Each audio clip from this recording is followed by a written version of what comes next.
I'm Dean, 34 years old, an architect from Seattle who always splurges on Christmas gifts for my nephews. This year my mom Linda dropped a bombshell. "We don't have space for your kids at Christmas." My brother Jason smirked, adding, "Yeah, just bring yourself. They're too loud anyway." I nodded silently, hiding my shock. That night I returned every expensive toy I'd bought for Noah and Ethan. When Christmas morning arrived, my sister's frantic text lit up my phone. "Where are the presents? They're crying." Before I tell you what happened next, let me know where you're watching from and what you would have done in my situation. Don't forget to subscribe and hit like if family drama resonates with you. Family has always been complicated for us. When I was 15, our dad passed away unexpectedly from a heart attack, leaving mom to raise 3 kids alone. Jason was 17, already causing trouble in school, while Sarah was just 12, still needing guidance through her formative years. Mom worked 2 jobs, often coming home exhausted, but still making time to cook dinner and ask about our day. After Dad died, the family dynamics shifted dramatically. Mom leaned heavily on Jason as the man of the house, despite his increasingly irresponsible behavior. Meanwhile, I buried myself in schoolwork, determined to earn scholarships and build a stable future. Sarah, the youngest, often got caught in the middle of our contrasting approaches to life. My hard work paid off when I received a full scholarship to study architecture at the University of Washington. Those college years were transformative. I excelled academically while working part-time to support myself without burdening mom. After graduation, I quickly climbed the career ladder at a prestigious architectural firm in Seattle, eventually becoming a senior associate with financial stability my father would have been proud of. Jason took a different path. He skipped college, jumping between retail jobs and construction work, never settling into a career. By 23, he married Christine, a woman who shared his perspective that having fun today mattered more than planning for tomorrow. Despite his spotty employment history, mom always defended him. "Jason has a big heart. He's just finding his way." Sarah followed a middle path. She attended community college, became a dental hygienist, and married Greg, an elementary school teacher. They had 2 wonderful boys, Noah, now 7, and Ethan, 5. Their modest, dual income provided stability, though they frequently struggled with childcare and unexpected expenses. From the moment Noah was born, I embraced being Uncle Dean. Unlike Jason, who always seemed uncomfortable around children, I genuinely enjoyed spending time with my nephews. Weekends often found us exploring Seattle's parks, visiting the Woodland Park Zoo, or having impromptu swimming lessons at my condo's pool. I taught Noah to ride a bike last summer, running alongside him until he gained confidence, his little face beaming with pride when he finally pedaled independently. Ethan, the younger one, was more reserved but equally endearing. He had a natural talent for drawing that reminded me of myself at his age. I bought him quality art supplies and spent hours sitting at the kitchen table sketching buildings while he created colorful landscapes beside me. These quiet moments often felt more meaningful than any adult conversation. My bond with the boys grew stronger each year, especially as Sarah and Greg's marriage encountered rough patches. During their separation last spring, I stepped up, taking the boys for entire weekends to give Sarah space to sort through her emotions. We built elaborate Lego structures, baked surprisingly edible cookies, and had serious conversations about their feelings regarding their parents' situation. Being that supportive presence for them fulfilled something deep inside me. Mom and Jason, however, viewed my relationship with the nephews differently. "You're spoiling them," Mom would say after I brought back the boys from a science museum trip with new dinosaur models. "Sarah needs to learn to provide these things herself."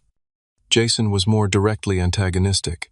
"Playing super uncle doesn't make up for not having kids of your own," he once remarked at a family barbecue loud enough for everyone to hear. Some of us actually grew up and started families. The comment stung particularly because my long-term relationship had ended 2 years prior when my partner and I disagreed about having children. These tensions simmered beneath the surface of family gatherings. Mom increasingly sided with Jason on most matters, from holiday plans to financial decisions about the family home. My achievements, like designing an award-winning community center or being featured in architectural magazines, were acknowledged briefly. Then conversation would pivot to Jason's latest job prospect or Christine's community theater performance. Sarah noticed this imbalance, but avoided confrontation, Mom's always been that way with him, she told me once after a particularly frustrating Thanksgiving dinner. It's easier to just accept it. But I saw how the favoritism affected her too, especially when Mom babysit Jason's daughter regularly, but claimed to be too tired when Sarah needed similar help with the boys. Despite these frustrations, I maintained my involvement with Noah and Ethan. Their excitement when I arrived for visits, running full speed for hugs, showing me their latest school projects, made the family politics worthwhile. I started a college fund for each boy, contributing monthly, without telling Sarah or Greg. I wanted them to have options I nearly lost after Dad died. Last summer, I took the boys camping at Olympic National Park, teaching them to identify native plants and wildlife. Watching their faces illuminate with wonder at seeing stars without city light pollution reinforced why I prioritized these experiences. Noah asked thoughtful questions about constellations, while Ethan fell asleep against my shoulder by the campfire. That night I realized these moments were shaping not just their childhoods but my adult life as well. As Christmas approached this year, I planned my gifts with special care. Noah had been talking about space exploration, so I purchased an advanced Lego space station set he'd admired in a toy store window. For Ethan, I found a child-friendly tablet preloaded with creative apps that would nurture his artistic tendencies. Additionally, I ordered custom bikes for both boys, planning to store them at my place for springtime rides along Lake Washington. These weren't just gifts. They represented my ongoing commitment to being present in their lives. What I didn't realize was how these expressions of love would become ammunition in a family conflict that had been brewing for years. Our family Christmas tradition had remained consistent since Dad passed away. Everyone gathered at Mom's house on Christmas Eve for dinner, followed by opening one gift each. Christmas morning meant breakfast casserole, remaining presents, and a day of board games and holiday movies. The nephews always stayed overnight, sleeping in the guest room that still contained some of our childhood toys. This year I'd gone all out with the gifts. Beyond the Lego space station for Noah and creative tablet for Ethan, I'd purchased several books for each boy based on their interests. The custom bikes were my pride and joy, one blue with silver accents for Noah, one green with black details for Ethan, both with their names painted on the crossbar. I'd also planned a day trip to Hurricane Ridge Snow Park for December 26th, knowing the boys had never experienced proper snowplay. 1 week before Christmas, my phone rang during a client meeting.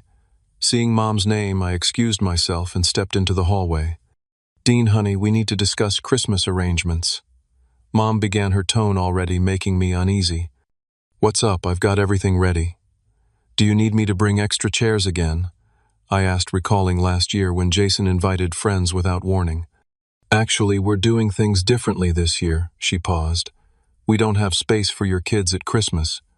I stood frozen in the corridor of my office building. "My kids? You mean Noah and Ethan? They're not my kids, they're my nephews, your grandchildren. You know what I mean." Mom continued, her voice dropping slightly. "Jason and Christine want an adults-only Christmas this year. No children. They feel we all need a break from the noise and mess." "But it's Christmas," I countered, lowering my voice as colleagues passed by. "The boys look forward to this all year. Where are Sarah and Greg supposed to leave them? They can hire a babysitter for Christmas Eve," and morning Mom replied matter-of-factly, "or have Christmas at their own house." Jason made a good point that we've catered to the children for years. It's time for an elegant, peaceful holiday. I took a deep breath. "Did you discuss this with Sarah?" "I'm calling her next. But I wanted to let you know, since you always bring those large gifts that take up so much space in the living room." "So this is about my presents being too big?" I asked, confusion mounting. "Partly," she admitted. "Jason mentioned that your gifts overshadow what he and Christine can afford for their daughter. It creates an uncomfortable situation." My client was waiting, so I reluctantly agreed to call back later.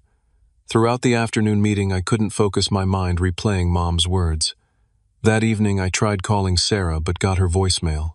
Instead, I received a video call from Jason. His familiar smirk appeared on screen.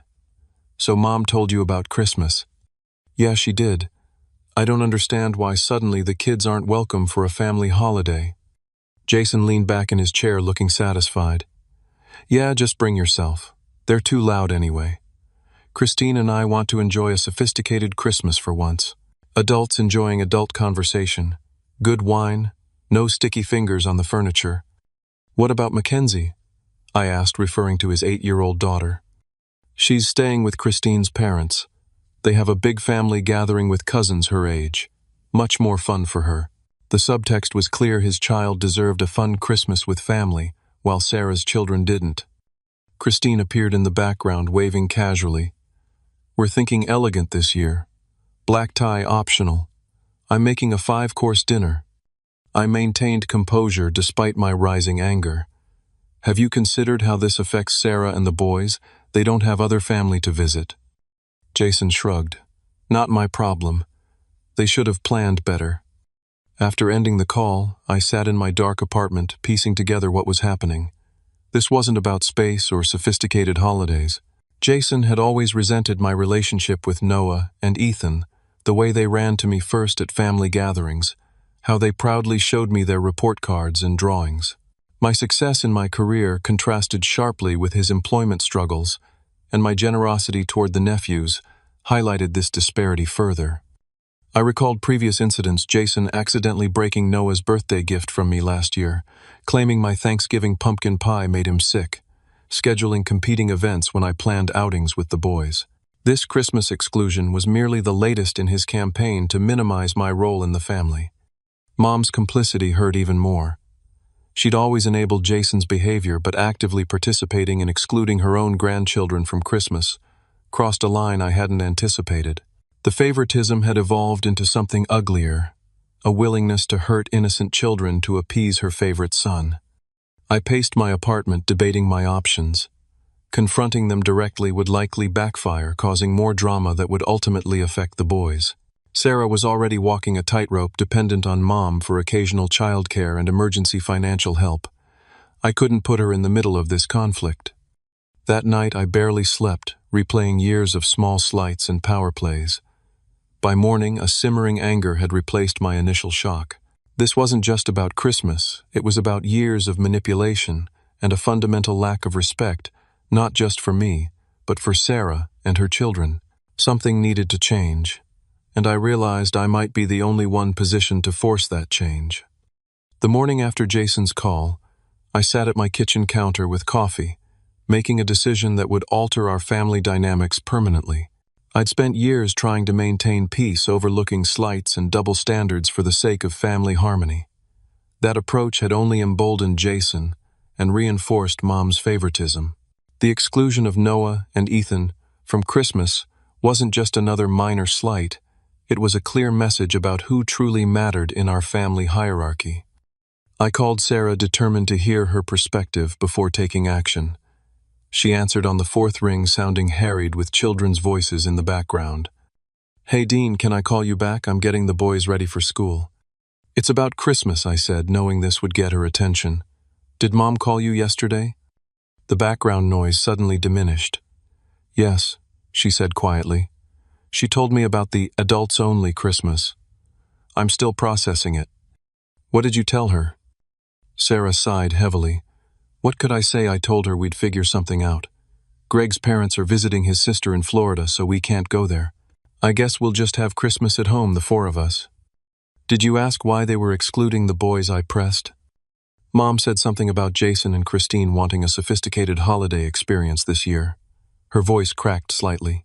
Dean, the boys were so excited about sleeping at Grandma's house on Christmas Eve. Noah already wrapped the ornament he made for her tree. My resolve strengthened hearing the resignation in Sarah's voice. This pattern had repeated throughout our lives. Jason demanded, Mom accommodated, Sarah acquiesced, and I suppressed my objections for the sake of peace. I'll call you later, I promised. We'll figure this out.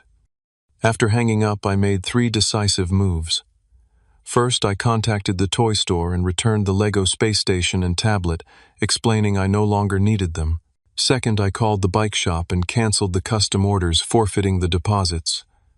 Third, I opened my laptop and searched for last-minute vacation packages.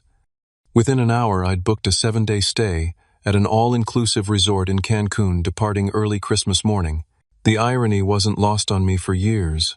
I declined invitations from friends to travel during holidays, prioritizing family time instead. Now I was spending thousands of dollars to be as far from family as possible. I texted Mom a brief message: "I've made other arrangements for Christmas. Won't be attending dinner at your house. Have a good holiday." Her response came quickly: "What other arrangements? Everyone's expecting you." I didn't elaborate, simply reiterating that I wouldn't be there. Jason called almost immediately after, but I let it go to voicemail. His message alternated between guilt-tripping and accusation. "Mom's upset now." "What's your problem? Is this because of the kids thing? Don't be so sensitive." That afternoon, I purchased small, thoughtful gifts for my coworkers and neighbors, people who showed me consistent respect. I arranged for my absence from the office, setting automated responses and delegating ongoing projects to colleagues. For the first time in my adult life, I was choosing myself over family obligation. Sarah called that evening, her voice tight with worry. "Mom says you're not coming for Christmas. Dean, please don't make things worse. Let's just get through the holidays." "I'm not trying to make things worse," I explained, "but I'm not going to pretend everything's fine when it's not. They explicitly excluded your children from a family holiday. That crosses a line. But skipping Christmas entirely, that seems extreme. What's extreme is telling grandchildren they're not welcome at Christmas. What's extreme is a grown man being jealous of the relationship I have with his nephews. What's extreme is our mother enabling all of it for decades." Sarah was silent for a moment. "Where will you go?" "Mexico. All-inclusive resort. I leave Christmas morning." Another pause. "You deserve a break. But the boys will miss you." "I'll see them after New Year's, I promised." "And Sarah, stop accepting scraps from Mom and Jason. You and your kids deserve better." The week before Christmas passed in a blur of preparation and ignored calls from Mom and Jason. I purchased new swim trunks, sunglasses, and beach attire, items I rarely needed in Seattle's perpetual drizzle. My apartment felt lighter somehow, as if the decision to break tradition had physically lifted a weight from the space. I skipped the Christmas Eve gathering entirely, turning off my phone and watching action movies instead. The expected guilt never materialized. Instead, I felt an unfamiliar sense of liberation. Years of walking on eggshells around Jason's fragile ego and Mom's biased expectations had created a constraint I hadn't fully recognized until I decided to break free. As I packed my suitcase on Christmas Eve, I glanced at the framed photo of Noah and Ethan on my bookshelf. For a moment, doubt crept in. Was I punishing innocent children for the adults' behavior? Then I remembered Noah's disappointed face last Thanksgiving, when Jason interrupted his story about a school project to talk about his new truck. I remembered Ethan's confusion when Mom praised Jason's daughter effusively for a mediocre art project while barely acknowledging his detailed drawing. These boys were already experiencing the family's dysfunction. Perhaps my stand would eventually create a healthier environment for them. I went to bed early, setting my alarm for 4:30 to catch my 6:15 flight. As I drifted off to sleep, I realized this Christmas would be memorable not for the usual reasons of tradition and togetherness, but as the moment I finally refused to participate in a family system that had been slowly eroding my self-worth for years. My alarm jolted me awake at 4:30 on Christmas morning. Outside, Seattle was still dark, a light rain tapping against my bedroom window. I showered quickly, double-checked my passport and travel documents, and called a rideshare to take me to SeaTac Airport. The driver, a middle-aged man named Roland, seemed surprised to have a pickup on Christmas morning. "Family or vacation?" he asked, glancing at my suitcase in the rearview mirror. "Vacation," I replied. "Can soon. Running away from Christmas or running toward sunshine?" His question was casual but surprisingly perceptive. Both, I guess. We rode in comfortable silence through the empty streets. The city was still sleeping, holiday lights twinkling in windows of darkened homes where children would soon wake to discover presents under trees. I pushed away thoughts of Noah and Ethan, focusing instead on the beach awaiting me. At the airport, I checked my bag, moved smoothly through security, and found my gate. The terminal was unusually quiet, populated mainly by airline staff and a handful of travelers like myself who had chosen flight over family festivities. I purchased coffee and a breakfast sandwich, settling into a seat near the window to watch planes take off into the gradually lightening sky. At 7:10, I turned on my phone to check my boarding status. Immediately, a barrage of notifications appeared. 3 missed calls from Mom, 2 from Jason, and a series of increasingly frantic texts from Sarah. The most recent, sent just minutes ago, read in all caps, "Where are the presents? They're crying." I stared at the message, my coffee cooling beside me. This was the moment when patterns typically reasserted themselves, when I would feel guilty, to make apologies, and rush to fix whatever problem the family had decided was mine to solve. But something had shifted inside me. The expected guilt didn't materialize. I typed a response. I was told the nephews weren't welcome at the family Christmas. If they aren't important enough to include in the celebration, then my gifts aren't needed either. I returned everything. 3 dots appeared immediately as Sarah typed her response. Before she could finish, I sent a follow-up message with a photo of my boarding pass to Cancun. "Merry Christmas to me. I'll be back after New Year's." Sarah's reply came quickly. "You can't be serious. The boys have been asking about Uncle Dean's presents all morning. They're devastated." "I'm very serious," I wrote back. "Ask Mom and Jason why the boys weren't welcome for Christmas. That decision had consequences." My phone began ringing, Sarah calling. I declined the call and continued typing. For years, I've watched Jason undermine my relationship with the boys. I've watched Mom enable his jealousy. I've watched you accept their treatment because it's easier than standing up to them.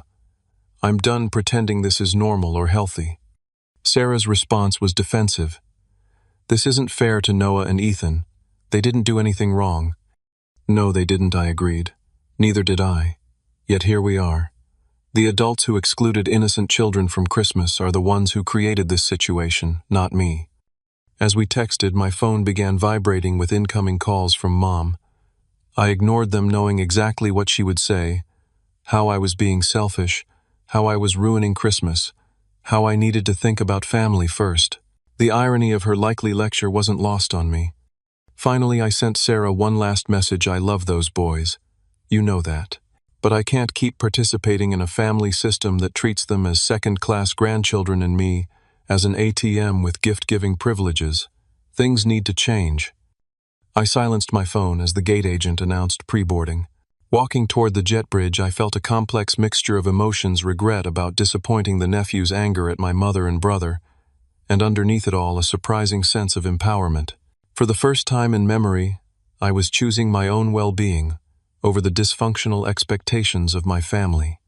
Once settled in my window seat, I checked my phone one final time before airplane mode. Mom had left a voicemail, her voice tight with controlled anger. "Dean Michael Thompson, I don't know what game you're playing, but you've upset everyone. Sarah's boys are crying. Jason thinks you're being ridiculous, and I'm extremely disappointed. Call me immediately." Jason had sent a text. "Way to ruin Christmas, drama queen. Mom's upset, and it's your fault. Again." Sarah's final message was more measured. "I understand you're hurt, but this feels like punishment. Please reconsider and at least send something for the boys." As the plane began taxiing, I turned off my phone completely. Through the window, I watched Seattle disappear beneath clouds, feeling both heavy with the weight of family conflict and strangely lightened by my decision to break free from its gravitational pull. The plane accelerated down the runway, lifted into the air, and pointed south toward Mexico. With each mile of distance, the knot in my chest loosened incrementally. 5 hours later, I stepped off the plane into the humid warmth of Cancun. Palm trees swayed against a perfect blue sky, and airport employees greeted arriving passengers with Feliz Navidad. The contrast with gray, rainy Seattle couldn't have been more dramatic. I collected my luggage and found the shuttle to my resort, deliberately pushing thoughts of home from my mind. The Paradise Cove Resort was decorated for Christmas with tropical flair. A palm tree strung with lights served as the lobby's Christmas tree, and staff wore Santa hats with their uniforms. I checked in, was handed a welcome cocktail, and followed a porter to my ocean view room. Opening the balcony door, I listened to waves crashing against white sand and took my first deep breath in what felt like weeks. Merry Christmas to me. I whispered, raising my drink toward the horizon. The guilt and doubt I'd anticipated feeling were remarkably absent, replaced instead by a growing certainty that this rupture had been necessary, perhaps even overdue. The Paradise Cove Resort, sprawled along a pristine stretch of Caribbean coastline, its white buildings contrasting beautifully with the turquoise water. My room featured a king-sized bed marble bathroom and private balcony overlooking the ocean. After unpacking, I changed into swim trunks and headed to the beach, determined to immerse myself in vacation mode and leave family drama behind. The beach was surprisingly uncrowded for Christmas Day. I claimed a lounge chair under a palapa, ordered a margarita from a passing server, and let the sun warm my Seattle pale skin. Closing my eyes, I tried to focus on the sound of waves rather than the echoes of Sarah's text about crying nephews. First time in Cancun.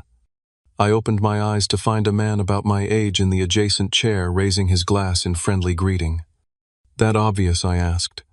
"You have that, 'I've just escaped somewhere cold and can't believe this is real' look," he laughed.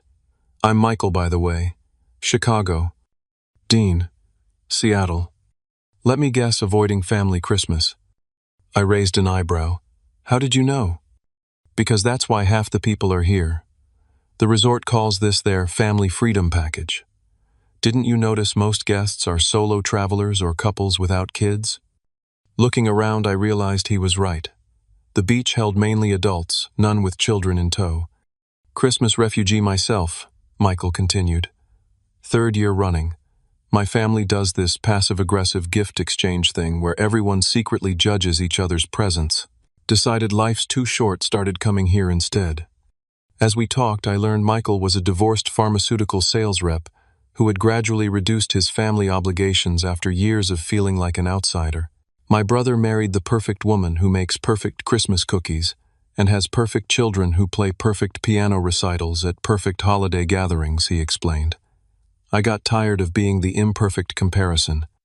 His story resonated uncomfortably with my own situation. Over beers at the beach bar that afternoon, I found myself sharing details about Mom's favoritism, Jason's jealousy, and the Christmas exclusion that had finally pushed me to break tradition. "The part that bothers me most," I admitted, "is that I still feel guilty about the nephews. They didn't deserve to be caught in the middle." Michael nodded thoughtfully. "Kids always get caught in adult drama, but sometimes the best thing you can do is model what healthy boundaries look like. Your nephews are watching how you let people treat you." That evening, I joined a Christmas dinner at the resort's main restaurant, finding myself seated at a table with other solo travelers. Besides Michael, there was Rebecca from Toronto, avoiding her newly divorced parents' competing Christmas events, Antonio from Barcelona, escaping his large family's questions about his single status, and Layla from Miami taking a break from her role as primary caregiver for her mother. As we shared stories over turkey with tropical fruit glaze and champagne, a pattern emerged. Each of us had reached a breaking point with family expectations that prioritized appearances over authentic connection. Each had chosen self-preservation over self-sacrifice. And remarkably, none expressed regret about their decision. "Family systems don't change unless something disrupts them," Layla observed. She'd trained as a therapist before shifting to real estate. Sometimes being the difficult one who refuses to play along is actually the healthiest role. That night, lying in my comfortable hotel bed, listening to ocean waves, I considered Layla's words. Had I really been doing my nephews any favors by participating in a family system that clearly devalued them compared to Jason's daughter?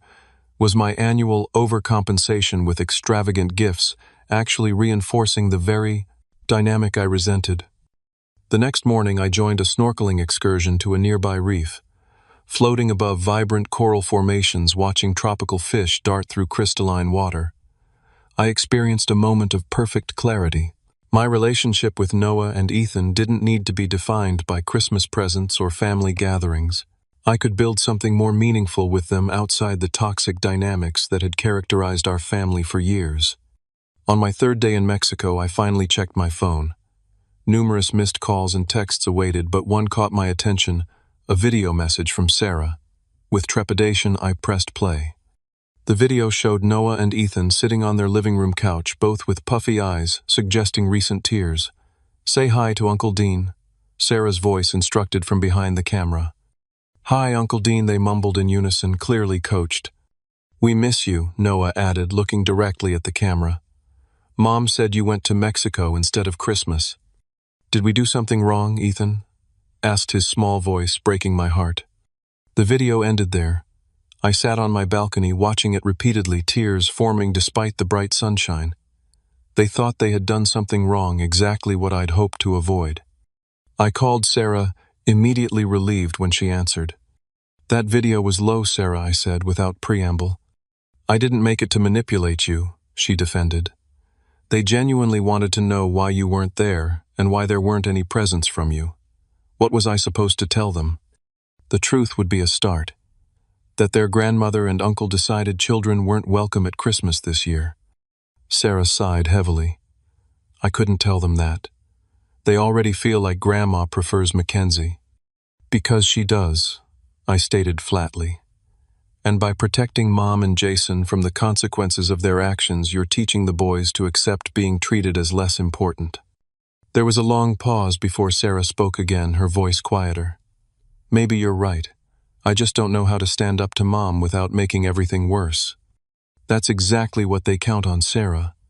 They know you'll accept whatever they decide because you're afraid of conflict. Another pause. "So what do I tell the boys about why you didn't bring presents?" I thought carefully before answering. "Tell them Uncle Dean is figuring out a new Christmas tradition that will be just for us. Something better than presents under a tree. Tell them I'll explain everything when I get back." After hanging up, I walked to the resort's gift shop. I purchased colorful Mexican blankets for each nephew, hand-carved wooden animals, and local chocolate. These weren't replacement gifts for the expensive items I'd returned. They were symbols of a new approach to our relationship, one not based on monetary value or competition with Jason's family. That evening, I joined a group excursion to Chichen Itza, the ancient Mayan ruins. Walking among structures that had endured for centuries, I gained perspective on my own family conflicts. Civilizations rose and fell, yet human dynamics remained surprisingly consistent. Power struggles, favoritism, the desire for control. What mattered was how individuals responded to these universal challenges. By the 5th day of my trip, I'd formed a comfortable routine and friendship with several other Christmas refugees. We met for breakfast, joined activities together, and shared dinners filled with increasingly honest conversations. Away from the pressure of family expectations, I found myself more relaxed and authentic than I'd been in years. Michael and I particularly connected, both recognizing similar patterns in our family histories. The hardest part, he reflected during our final dinner together, is accepting that you can't change them. You can only change how you respond to them. "I think I've spent years trying to earn equal status in my family," I admitted. "Trying to prove my worth through success, generosity, reliability." "And did it work?" he asked, already knowing the answer. "Not once," I laughed ruefully. No matter what I achieved or gave, Jason remained the favorite. The rules always changed to ensure I couldn't win. "So stop playing their game," Michael suggested simply. "Create your own game with your own rules." His words stayed with me as I packed on my final evening in Mexico. I'd arrived as a man fleeing family conflict. I was leaving as someone ready to establish new boundaries and expectations. The nephews deserved a relationship with me, unfiltered through the distorted lens of family dysfunction. Sarah deserved support in finding her own voice, and I deserved respect that wasn't contingent on compliance with unfair demands. Before bed, I sent Sarah a message. "Landing tomorrow afternoon. Would like to see the boys this weekend. I have some things from Mexico for them and an idea I want to discuss with you." Her reply came quickly. "They'll be excited to see you. And Dean, I've been thinking about what you said. You're right about a lot of things." For the first time since this conflict began, I felt genuine hope, not for a return to previous patterns, but for the possibility of something healthier emerging from this necessary disruption. My flight landed in Seattle on New Year's Eve afternoon. The familiar gray drizzle welcomed me home, a stark contrast to Cancun's sunshine. During the rideshare from the airport, I scrolled through messages I'd avoided during vacation, 14 missed calls from Mom, 23 text messages from Jason, increasingly hostile, and several voicemails from each. Mom's messages cycled through guilt. I can't believe you'd abandon family at Christmas anger. After everything I've done for you, and eventual bargaining, please call, we can work this out. Jason's followed a predictable pattern of initial mockery. Enjoy your tantrum vacation, escalating to outright attacks on my character. Always knew you were selfish. The most significant communication was an email from Mom sent 2 days after Christmas. Its subject line read, "Your behavior," all caps, conveying her indignation before I even opened it. "Dean," she wrote, "I've never been so disappointed in my life. Your childish disappearing act ruined Christmas for everyone. Sarah's boys cried all morning looking for your presence.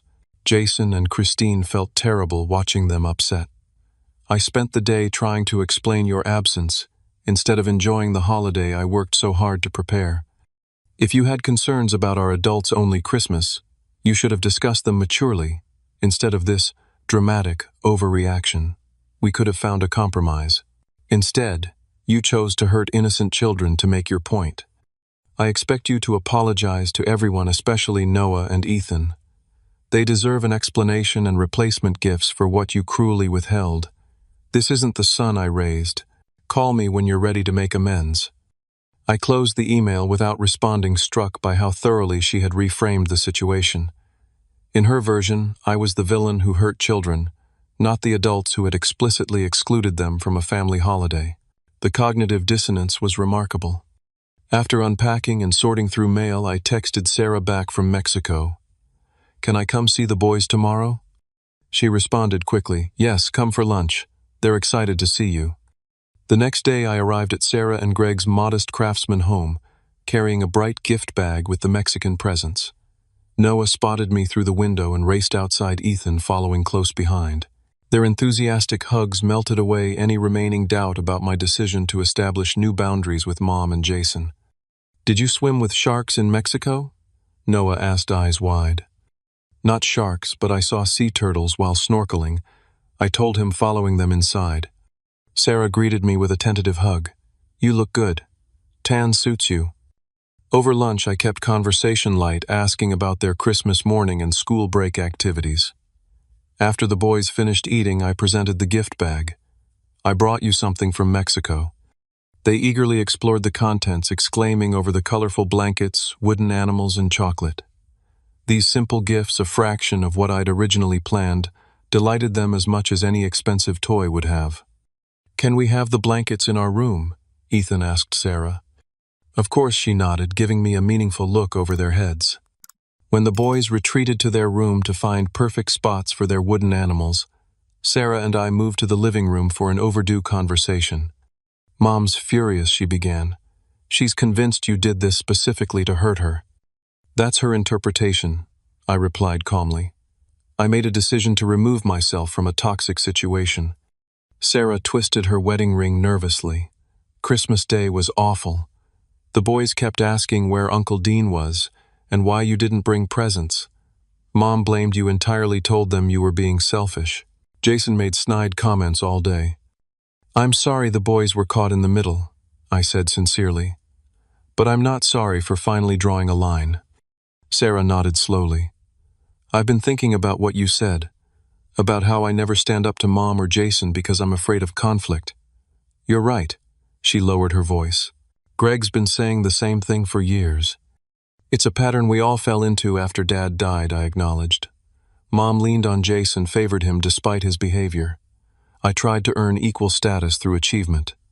You avoided conflict to keep peace. But it's not working for any of us, is it?" Sarah's eyes welled with tears. The boys notice how differently Mom treats them compared to Mackenzie. "Noah asked me last month why Grandma never comes to his school events, but goes to all of Mackenzie's dance recitals." This revelation strengthened my resolve. "I'm meeting Mom and Jason for coffee tomorrow. It's time for an honest conversation." Sarah looked alarmed. "They'll gang up on you." Probably, I agreed. But nothing changes if we keep avoiding difficult conversations. The next day I arrived at a neutral coffee shop downtown 15 minutes early, selecting a corner table away from other customers. Mom arrived exactly on time, her expression a mixture of indignation and wounded pride. Jason sauntered in 5 minutes late, immediately signaling his contempt by checking his phone throughout initial greetings. "I appreciate you both meeting me," I began. "We assumed you were finally ready to apologize," Mom interrupted. I took a deep breath. "I'm not here to apologize. I'm here to explain my perspective and establish some boundaries going forward." Jason snorted. "Boundaries. Here we go with the therapy talk. You can dismiss it if you want." I continued steadily, but excluding Sarah's children from Christmas, while including Jason's daughter in holiday plans elsewhere, was hurtful and unfair.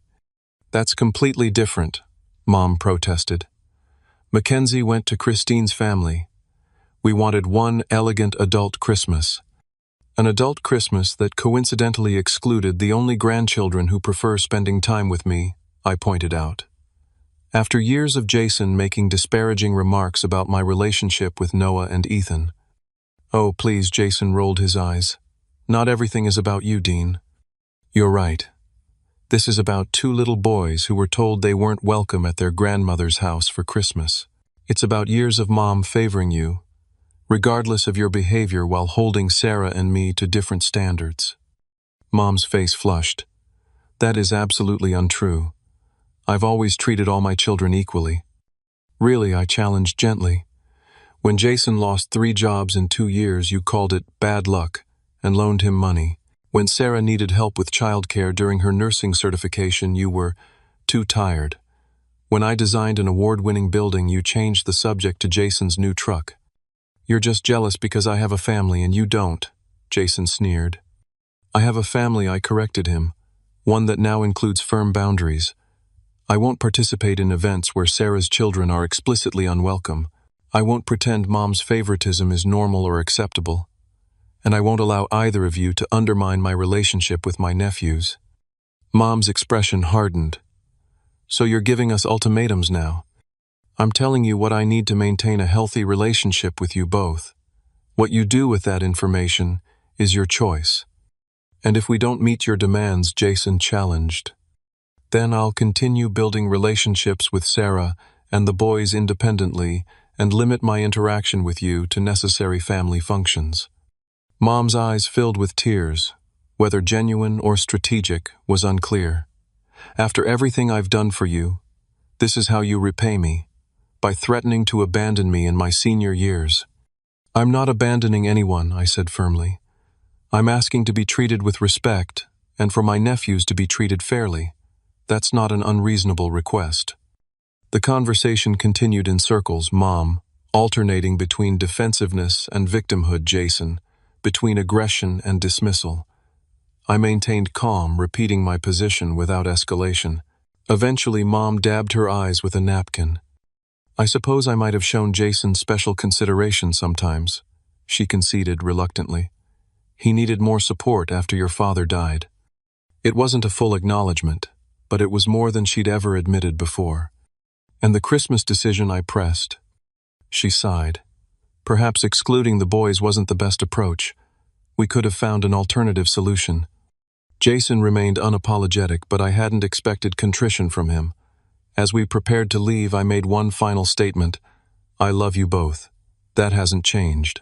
But the way we interact needs to change if we want a healthy relationship moving forward." Walking away from that coffee shop, I felt lighter than I had in years. The conversation hadn't resolved everything long established. Family dynamics rarely change after one discussion, but it represented a crucial first step. For perhaps the first time in my adult life, I had advocated for my own worth without apology or compromise. The immediate aftermath was predictably rocky.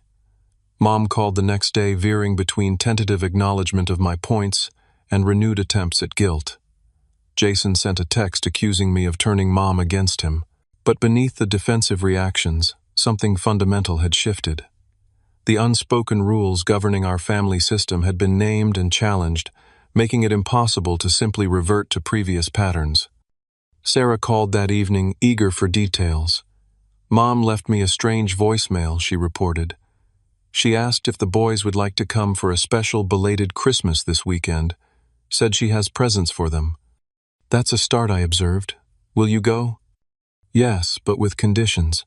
I told her we can only stay 2 hours, and if Jason makes any negative comments, we're leaving immediately. Sarah's voice contained a newfound assertiveness. Greg nearly fell over when I said that. He's been trying to get me to stand up to them for years. Good for you, I encouraged. How did Mom respond? She was shocked then, said she understood. I think she's realizing things have to change. That night I sent an email to Mom, Jason, and Sarah, outlining my suggestions for rebuilding family relationships.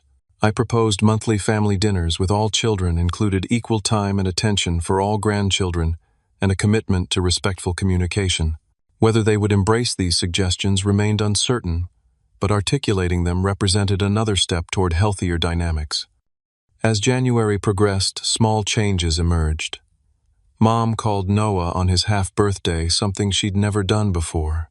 Jason was notably absent from a family dinner Sarah organized, creating a more relaxed atmosphere. And I found myself able to decline a last-minute request from Mom without the usual accompanying guilt. These were modest beginnings, not dramatic transformations. Real change would require consistent effort and probably occasional setbacks. But for the first time, I felt hopeful that our family might eventually develop more authentic connections, ones based on mutual respect, rather than compliance with dysfunctional expectations. 6 months after the Christmas confrontation, Seattle's summer brought warm sunshine and significant changes to our family landscape.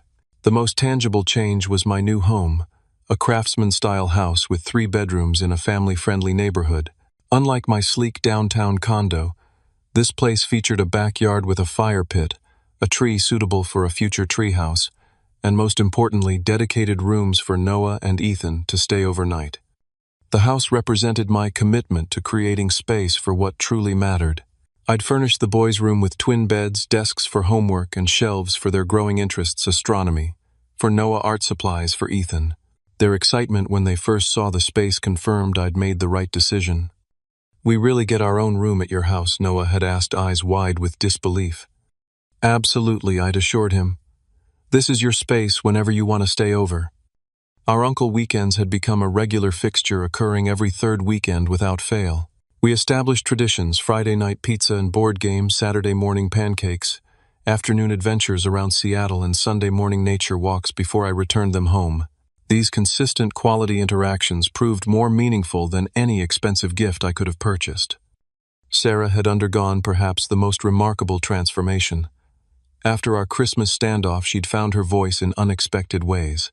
She enrolled in an assertiveness training course, started therapy to address her conflict avoidance, and gradually established clearer boundaries with Mom and Jason. Her marriage to Greg strengthened as she stopped positioning herself as family peacekeeper at the expense of her immediate family's needs.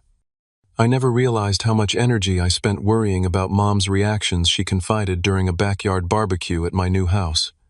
It's exhausting to constantly manage other people's feelings.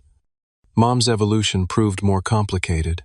Initially defensive and hurt by what she perceived as her children's rebellion, she gradually demonstrated willingness to examine her role in our dysfunctional patterns. After several stilted interactions, she agreed to attend family therapy sessions with Sarah and me.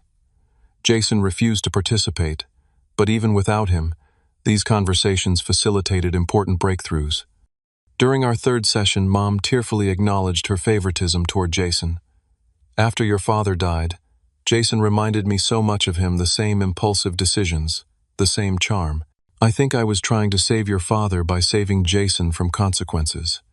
This admission, while painful to hear, allowed us to begin rebuilding our relationship on more honest ground. Practical changes followed. Mom established a rotation system for attending grandchildren's events, ensuring equal presence at Noah and Ethan's activities compared to Mackenzie's. She created a calendar, tracking birthdays, school performances, and sports games, visibly committed to more balanced grandparenting. Jason's response proved less encouraging. Confronted with shifting family dynamics that no longer centered his needs and feelings, he retreated into familiar patterns of blame and victimhood. Our interactions remained strained, limited mostly to necessary family gatherings where he typically maintained cold civility. Christine, perhaps sensing which way the wind was blowing, made separate efforts to maintain relationships with Sarah and me, occasionally bringing Mackenzie for playdates with her cousins. As summer transitioned to fall, I reflected on the profound shifts in my personal boundaries. I no longer automatically accepted last-minute requests from family members. I expressed opinions without preemptively softening them to avoid conflict. Most significantly, I stopped measuring my worth against Jason's perceived status in the family hierarchy. These changes rippled beyond family relationships. At work, I declined a high-profile project with an unrealistic timeline instead of automatically saying yes to prove my value. In dating, I was more authentic about my needs and expectations, rather than molding myself to others' preferences. Even my friendships deepened as I brought more genuine presence to those connections. Perhaps most rewarding was witnessing Noah and Ethan's development in this healthier environment. Noah, now 8, displayed increasing confidence in expressing his interests, even when they differed from his cousin's preferences. Ethan, 6, showed less anxiety about getting in trouble for normal childhood behaviors. Both boys seemed more secure in their understanding that love shouldn't require perfect compliance or performance. As the anniversary of last year's Christmas conflict approached, holiday planning generated inevitable tension. After several family discussions, we agreed on a new arrangement. Christmas Eve would be spent at Sarah and Greg's house with all children included. Christmas Day would be divided mourning, with immediate family's afternoon gathering at my house for a casual meal and gift exchange. Mom initially pushed for hosting as usual, but ultimately accepted the new plan. Jason and Christine agreed to attend both gatherings, a promising sign of potential reconciliation. I approached the holiday with cautious optimism, recognizing that one successful Christmas wouldn't erase years of dysfunctional patterns, but could represent meaningful progress. 2 weeks before Christmas, I took Noah and Ethan shopping to select gifts for their parents and grandmother. Unlike previous years when I'd funded extravagant presents, this experience focused on thoughtful selection within reasonable budgets. Noah carefully chose a gardening book for Mom based on her recent interest in houseplants. Ethan selected a handmade scarf, remembering she often mentioned feeling cold. "Do you think Grandma will like it?" Ethan asked anxiously as we wrapped the presents. "She'll love it because you chose it, especially for her," I assured him. "The best gifts show you pay attention to what people care about." This moment crystallized the lesson I'd been learning throughout the year: authentic love expresses itself through attention and respect, not expensive gestures or compliance with unhealthy expectations. The lavish gifts I'd previously showered on the nephews had partly been attempts to compensate for family dysfunction rather than expressions of genuine connection. The morning of Christmas Eve, I stood in my kitchen, preparing cinnamon rolls to bring to Sarah's gathering.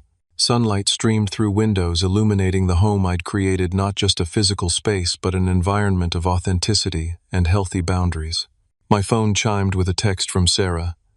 "The boys are already watching for your car. Merry Christmas, big brother. Thank you for changing everything." Those simple words encapsulated the journey of the past year. By refusing to participate in unhealthy patterns, I'd created space for more authentic relationships to develop. The process had been painful, messy, and remained incomplete. But the alternative, continuing within a system that diminished everyone's authentic self, would have been far more damaging long-term. The most profound realization was that establishing boundaries wasn't selfish. It was necessary for genuine connection. Years of attempting to earn love through compliance and generosity had created surface-level relationships lacking true intimacy. Only by requiring mutual respect could deeper bonds form. As I loaded the cinnamon rolls into my car, I reflected on the lesson I hoped Noah and Ethan would absorb from witnessing this family transformation: that love without boundaries isn't love at all but a transaction. That their worth wasn't determined by compliance with others' expectations. That sometimes the most loving action involves saying no to dysfunction so that healthier relationships can flourish. The family we were building now wasn't perfect. It contained disagreements, occasional tension, and ongoing negotiation of boundaries. But it was authentic in a way our previous interactions hadn't been. In that authenticity lay the possibility for genuine connection that our surface harmony had never provided. Driving toward Sarah's house, I felt profound gratitude for the Christmas conflict that had catalyzed these necessary changes. Sometimes the most valuable gifts come wrapped in the most challenging packages. What boundaries have you established in your own family relationships? Has standing your ground ever led to positive changes you didn't expect? Share your experiences in the comments below, and don't forget to subscribe for more real-life stories about family dynamics and personal growth. If this resonated with you, hit the like button and share with someone who might need encouragement to establish healthy boundaries this holiday season. Thank you for listening. And remember, sometimes the most loving gift you can give your family is the truth.